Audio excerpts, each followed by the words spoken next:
time filled with nerve-wracking anxiety when things aren't going well. So imagine what it was like for April Kane when her newborn rejected everything she tried to feed him. The baby has a serious condition, and the family's HMO isn't making the situation any easier. Then we'll give up whatever we need to. If we have to go bankrupt, we'll do it. Extreme measures? Perhaps. But April Kane's only concern is her son's well-being. 7-month-old Corey was born with a milk protein allergy. His body will not accept breast milk or formula. April knew something was wrong when he was 4 days old. He started having chunks of blood in his vomit, and we brought him right to the hospital.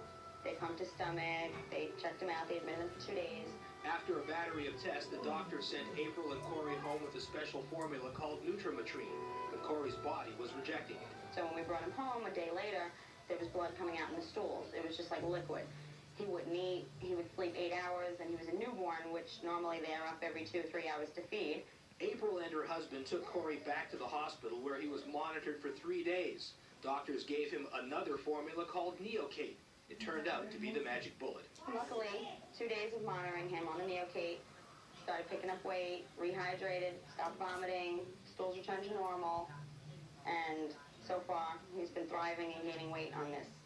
It's the only thing that works. Dr. William Gerba is the family's pediatrician. This is a formula that is very, very hypoallergenic. It only uses the basic building blocks of protein, and the risk of allergy is the lowest.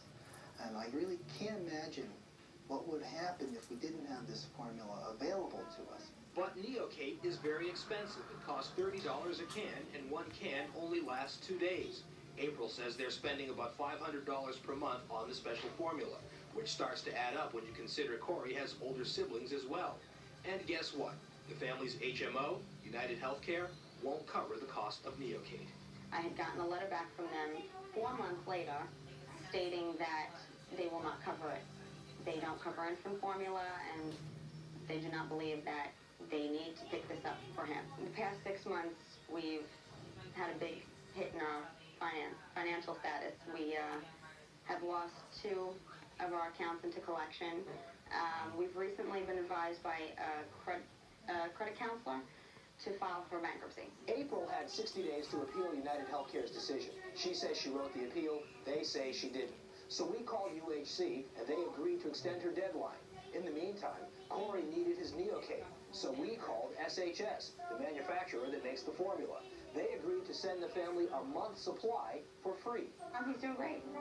Now, being on the Neocate, he's been going once every month for height, weight, and checkups just to make sure he's thriving. And since he's been on it, he's more than doubled his birth weight. My first wish would be that he grows out of this quickly, hopefully as soon as possible.